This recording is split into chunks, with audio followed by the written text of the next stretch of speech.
Hi there, I'm Drew Badger, the world's #1 English fluency guide, and it is a pleasure to welcome you to another advanced listening practice lesson. Well, in this video, this is another requested thing, actually, maybe not necessarily a requested video, but it's a question that I do receive from learners all the time. Almost every other video, I tend to see it as a comment, and this is, why can I understand you, but I can't understand regular people speaking? Okay, well, let's talk about this. I think it's been covered elsewhere on YouTube as well, and I've even spoken about it before, but since more people continue to have the same question, let's talk about it. Well, right now I'm using what I call my English teaching or English education voice. So I'm speaking in a way that's quick, or I'm trying to speak a little bit faster than I typically do in English lessons. But at the same time, I'm still speaking quite clearly. And well, in general, I speak pretty clearly anyway. Most people don't have a problem understanding me. Some people say I do mumble a little bit, like I'm talking like this, but not really. Typically, I am speaking quite quickly, and I'm taking care to pronounce my words clearly so you can understand what I'm saying. Now, if in a everyday conversational sense, the way I'm speaking normally, and you can see this in Master English Conversation videos when I'm not really making much of an effort to actually speak clearly. I'm just talking with, fellow native speakers, and this is how I train people to understand that kind of information. But I know not everyone can join us in Master English Conversation, so I thought I would talk about this specific problem in this video and how you can train yourself to understand more native speakers. So if you're listening to English lesson videos, and this is mostly what you listen to online, and you have trouble understanding what native speakers are saying, the reason is because they're speaking more quickly, they're using slightly different vocabulary, and they're typically having accents or pronunciation that's a little bit different from what you're used to. So even in America, I might hear another native speaker from Texas or from Oklahoma or some other state where, I'm from Chicago, I'm from Illinois, but the person from a different state might have not only different vocabulary, but they might pronounce something a little bit differently. I have one clear example of a Southern woman. Typically, Southern people have a different way of pronouncing things, and often people will say I have that, even though it doesn't really come through in the way I speak in these lessons on YouTube, but you do hear that more in Master English Conversation. So this woman, I used to go, I met her as a friend of my mother's or something, and we went to her house for dinner. And after dinner was over, she said, "You want some pie? You want some pie?" And I said, "What? Do I want some?" And I didn't quite understand what she was saying. Some pie. And I said, "What do you mean pie?" And she said, "Oh, pie. I'm pronouncing it clearly, and I say pie."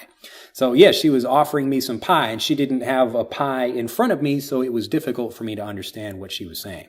So even native speakers have trouble understanding what other native speakers are saying, and even maybe from America to a different country like Australia or the UK or Canada even, our vocabulary might be different. So the pronunciation, the vocabulary we use, again, the speed at which we're speaking, other things like that make it a little bit difficult to communicate. So it's even more difficult for non-native speakers.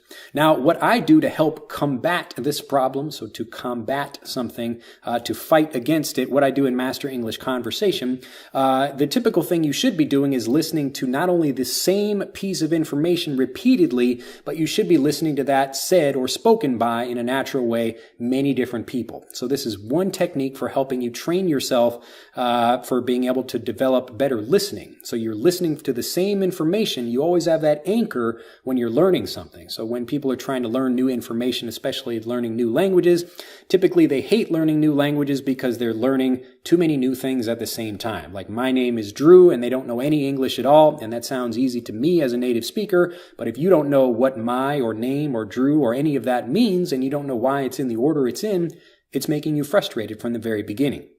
So in the same way, what you want to do is take the same piece of information and have multiple people saying that. Now, you could even do something like this, like let's say you work at a place with native English speakers. You might write something down or give them something to read and say, "Hey, could you just help me with my pronunciation? I want to develop my listening ability, and your pronunciation is connected with this as well." So you can give that to them and have multiple people read the same thing. So when we do our time traveling lesson stories in Master English Conversation, I have multiple people reading the same thing, and we have them reading it at different speeds as well. So again, you take that anchor of the same story, but then you connect with that in different ways, and that's training you to listen to multiple ways that people might say something. You can even do this on YouTube. One of the ways I recommend people doing that is with music. So if you take music, you listen to something and you listen to a cover of that music. And this means somebody else, like a different artist or a different band that has decided to play the same song, but they play it in slightly different ways, or maybe they sound a little bit differently when they play it. So an example, like a common example is 99 Red Balloons, or maybe a song by the Beatles. And if you look up right here on YouTube, I'm sure if you type in Beatles, like the Beatles, like I forget how you spell it, Beatles. So the Beatles, and then you've got covers, Covers.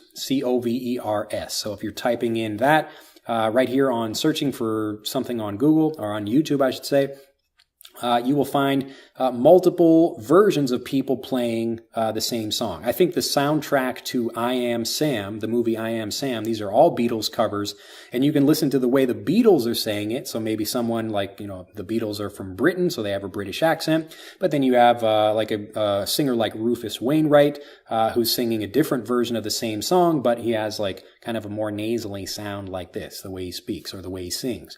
So when you're doing this, you're training yourself to have the same native learning experience that a native speaker would, because you're listening to the same kinds of things that a native speaker would listen to, but you're doing it in a systematic way that makes it easier for your brain to understand. So this is why in Master English Conversation and in all the lessons I create, I want to have you learn things in steps, because what people typically try to do, learners will try to move from an intermediate level to a fluent level, and that's where they find a lot of frustration. So maybe they can speak in their English lesson, but they have a lot of trouble speaking in conversations for different reasons. It could be confidence. It could be not even understanding what they want to say, or not understanding the other people speaking. It could be many things like that. But again, if you take steps individually moving from one place to the next, that's what's going to help you improve much, much faster. Anyway, I'm losing my voice here. I'm recording a bunch of videos at the same time, but I hope you have enjoyed it. That is the end of this lesson. Just wanted to give you some quick tips about, number one, why you have this problem, and then number two, what you can do to solve that. Anyway, I hope you do enjoy this video. Again, if you have, click that like button, share this video with a bunch of people, become a subscriber to the EnglishAnyone.com YouTube channel, and I will see you in the next video. Bye-bye. To continue learning, click on the link in this video to download Speak English Naturally, our free guide to speaking and sounding like a native English speaker. The guide reveals the 3 most important kinds of conversational English you must learn if you want to sound native, and will help you experience instant improvement in your fluency and speaking confidence. To download your free guide on a mobile device, click on the link in the upper right of this video. To download your free guide from a computer, click on the link in the lower right of this video. I look forward to seeing you in the guide.